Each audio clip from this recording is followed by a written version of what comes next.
Hello student, MP board कक्षा 9वीं के सभी विद्यार्थियों का इस खास वीडियो में आपका हार्दिक स्वागत है। आज के इस वीडियो में आपको बताने जा रहा हूं अर्धवार्षिक परीक्षा पेपर सामाजिक विज्ञान विषय का लेकर आया हूं। इस वीडियो में बहुत खास प्रश्न आईएमपी प्रश्न देने वाला हूं जो आपका पेपर होने जा रहा है 3 नवंबर को। पहला पेपर है आपका सामाजिक विज्ञान विषय का अर्धवार्षिक परीक्षा एमपी बोर्ड कक्षा 9वीं के विद्यार्थियों के लिए। इसमें देखिए आपको जो आईएमपी प्रश्न देखने को मिलेंगे भूगोल वाइज, भूगोल का अलग किए मैंने, राजनीति के अलग किए हैं। भूगोल में से आपको 14 क्वेश्चन तैयार करने हैं, राजनीति में से आपको जो है कितने 13 क्वेश्चन। इस टाइप से आपको प्रश्न आईएमपी प्रश्न समझकर इनको पढ़ सकते हैं, क्योंकि इसमें से बहुत सारे प्रश्न आपको अर्धवार्षिक पेपर में देखने को मिलने वाले हैं। और एमपी बोर्ड कक्षा 9वीं के विद्यार्थी पहली बार हमारे यूट्यूब चैनल पर जुड़ रहे हो, चैनल सब्सक्राइब जरूर कर लेना, वीडियो को लाइक कर लेना, बेल आइकन को प्रेस कर लेना, जिससे आने वाला हर वीडियो का नोटिफिकेशन आप तक आसानी से पहुंच सके। क्योंकि एमपी बोर्ड से संबंधित सब प्रकार की जानकारी हमारे यूट्यूब चैनल पर अक्सर प्रोवाइड की जाती है। और वीडियो को अपने दोस्तों के साथ शेयर भी जरूर कर देना। चलिए अब जान लेते हैं 1 बाय 1 स्टेप बाय स्टेप। कक्षा 9वीं एमपी बोर्ड अर्धवार्षिक परीक्षा पेपर 2025-26 आपका विषय है सामाजिक विज्ञान के। हम इसमें अति खास प्रश्न देने वाले हैं। सबसे पहले हम बात करते हैं भूगोल वाले विषय की। यहाँ से आपके जो है एक भारत का नक्शा आने वाला है पेपर में, जो कि 4 नंबर को आपको देखने को मिलने वाला है। भारत के मानचित्र में निम्नलिखित को दर्शाइए। देखिए मैंने आपको दर्शाने के लिए जो है यहाँ पर पॉइंट दिए हैं 11। इसमें से 4 कौन से भी, या 2 या 3 कितने भी आ सकते हैं। देखिए आप तैयारी तो कर ही रहे हैं, इन प्रश्नों को आप पढ़कर जाएंगे तो आप सामाजिक विज्ञान विषय में अच्छा स्कोर करने वाले हो। देखिए आप तैयारी तो कर ही रहे हैं, इन प्रश्नों को भी आप पढ़कर जाइएगा, ठीक है। ये आपको देखिए कर्क रेखा कहाँ गुजरती है, भारत के नक्शे पर आपको आरेखित करना, जो कि एक भारत का नक्शा आपका पूछा जा सकता है 4 नंबर में। ओके, चलिए अगले प्रश्न की बात कर लेते हैं। दूसरा प्रश्न आपका, भारत में किन किन राज्यों से कर्क रेखा गुजरती है, उनके नाम बताइए। तीसरा है बांगर व खादर में 2 अंतर लिखिए। उसके बाद बात कर लेते हैं चौथे प्रश्न की, पूर्वी घाट तथा पश्चिमी घाट में 2 अंतर लिखिए। पांचवा प्रश्न, उत्तर भारत की नदियों और दक्षिण भारत की नदियों में कोई 2 अंतर लिखिए। छठा प्रश्न है, किसी देश की अर्थव्यवस्था के लिए नदियाँ महत्वपूर्ण क्यों हैं। अगले प्रश्न की बात कर लेते हैं। 7वां प्रश्न है, गंगा और गोदावरी नदी तंत्र के बीच अंतर स्पष्ट कीजिए। 8वां, आम्र वर्षा क्या है, किन राज्यों में होती है। 9वें प्रश्न की बात कर लेते हैं। 9वां प्रश्न है, भारत की जलवायु को प्रभावित करने वाले कौन कौन से कारक हैं। 10वां है, मौसम और जलवायु में अंतर लिखिए। 11वें प्रश्न की बात कर लेते हैं। 11वां प्रश्न है, मानसूनी वर्षा की कोई 2 विशेषताएं लिखिए। 12वां है, काल वैशाखी क्या है। 13वां प्रश्न है, भारत को उपमहाद्वीप की संज्ञा क्यों दी जाती है, स्पष्ट कीजिए। अगले प्रश्न की बात कर लेते हैं। अगला प्रश्न है, कर्क रेखा का भारत की जलवायु में क्या महत्व है, स्पष्ट कीजिए। तो भूगोल में से मैंने आपको जो है 14 प्रश्न दिए हैं। कितने प्रश्न? 14 प्रश्न। इनको आप तैयार करके अवश्य जाइएगा, इसमें से आपको पेपर में प्रश्न देखने को मिलने वाले हैं। चलिए राजनीति से जान लेते हैं। आपकी जो राजनीति से जो आपकी बुक है राजनीति, यहाँ से कौन कौन सा आपको प्रश्न तैयार करने हैं। पहला है, लोकतंत्र का क्या अर्थ है। दूसरा है, लोकतंत्र क्यों आवश्यक है। तीसरा प्रश्न है, लोकतंत्र की कोई 2 विशेषताएं लिखिए। चौथा प्रश्न है, संविधान क्या है।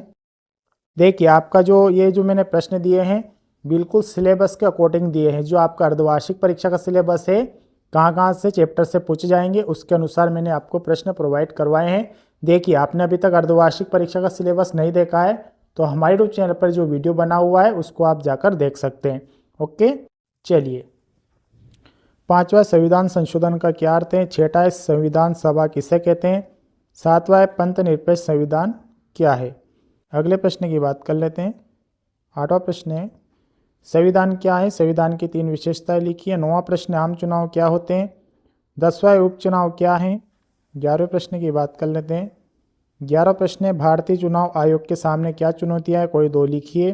12वां प्रश्न है, स्वतंत्र और निष्पक्ष चुनाव कराने के लिए क्या कदम उठाए गए हैं, लिखिए। तीसरा, आचार संहिता क्या है। अगली बुक इतिहास की हम बात कर लेते हैं। इतिहास में से आपको क्या क्या प्रश्न तैयार करने हैं। फ्रांसीसी क्रांति कब आरंभ हुई, इसके 2 प्रभाव लिखिए। दूसरा है, फ्रांस में दास प्रथा का उन्मूलन कब और किसने किया था। तीसरा है, रूसी क्रांति के कोई 3 प्रभावों को स्पष्ट कीजिए। चौथे प्रश्न की बात कर लेते हैं। चौथा प्रश्न है, 1917 ईस्वी की रूसी क्रांति से नई सभ्यता तथा संस्कृति का जन्म हुआ, इस कथन की पुष्टि में 3 बिंदु लिखिए। अगले प्रश्न की बात कर लेते हैं। 5वां प्रश्न है, फ्रांस में लुई 16वें के समय में खजाना खाली होने के प्रमुख कारण बताइए। 6 है फ्रांस के लिए फ्रांसीसी क्रांति के क्या परिणाम हुए।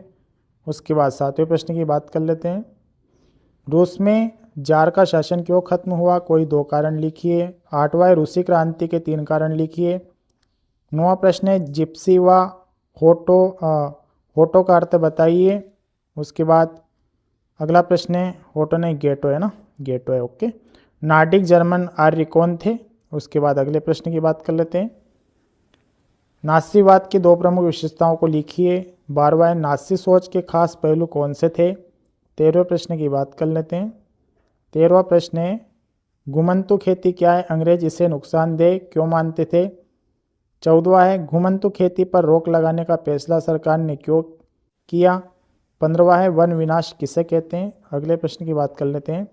16वां प्रश्न है जंगल व पौधों की विविधता की किस प्रकार तेजी से लुप्त होती जा रही है। जंगलों व पौधों की विविधता किस प्रकार से तेजी से लुप्त होती जा रही है।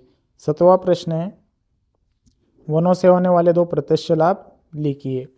अब अर्थशास्त्र बुक से आपको कौन से प्रश्न तैयार करने हैं। पहला है कार्यशील पूंजी से आपका क्या तात्पर्य है। दूसरा है रबी और खरीफ की फसलों के नाम लिखिए। तीसरा है पालमपुर में गैर कृषि क्रियाएं कौन सी हैं।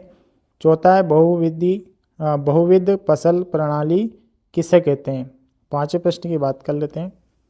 5वां प्रश्न है भारत में किसानों ने खेती के आधुनिक तरीकों का सबसे पहले प्रयोग कहाँ किया। 6वां है भारत में हरित क्रांति पर टिप्पणी लिखिए। 7वें प्रश्न की बात कर लेते हैं। 7वां प्रश्न है बेरोजगारी से क्या चाहिए। 8वां प्रश्न है अर्थव्यवस्था के द्वितीयक क्षेत्र के 2 उदाहरण लिखिए। 9वें प्रश्न की बात कर लेते हैं। 9वां प्रश्न है अर्थव्यवस्था के प्राथमिक क्षेत्र से क्या चाहिए। 10वां है आर्थिक और गैर आर्थिक क्रियाओं में कोई 2 अंतर लिखिए। 11वां है जन्म दर से आप क्या समझते हैं। अगले प्रश्न की बात कर लेते हैं। 12वां प्रश्न है प्रश्न बेरोजगारी से क्या चाहिए। 13वां है भौतिक पूंजी तथा मानवीय पूंजी में 2 अंतर लिखिए। 14वां है भारत में निर्धनता के 4 कारण लिखिए। अगले प्रश्न की बात कर लेते हैं। 15वां प्रश्न है भारत में निर्धनता उन्मूलन के लिए सरकार द्वारा चलाई गई 3 योजनाओं के नाम लिखिए। 16वां है गरीबी रेखा से क्या चाहिए। 17वां है भारत में सर्वाधिक गरीब जनसंख्या वाले 3 राज्यों के नाम लिखिए। 18वें प्रश्न की बात कर लेते हैं। निर्धनता उन्मूलन के लिए सरकारी रणनीतियाँ लिखिए। 19वां है भारत में निर्धनता के कारण लिखिए। तो ये आपके जो सोशल साइंस के मैंने आपको आईएमपी प्रश्न दिए हैं। अर्धवार्षिक परीक्षा 2025-26 जो आपका पेपर हो रहा है 3 नवंबर को होने वाला है। पहला पेपर कक्षा 9वीं एमपी बोर्ड के विद्यार्थियों के लिए। देखिए आप तैयारी तो कर ही रहे हैं, इन प्रश्नों को पढ़कर जाइएगा। इसमें से बहुत सारे प्रश्न आपको अर्धवार्षिक पेपर में देखने को मिलने वाले हैं। मिलेंगे अगले वीडियो में अगले सब्जेक्ट के आईएमपी के साथ। तब तक के लिए इससे प्यारे विद्यार्थियों को नमस्कार, जय हिंद, वंदे मातरम।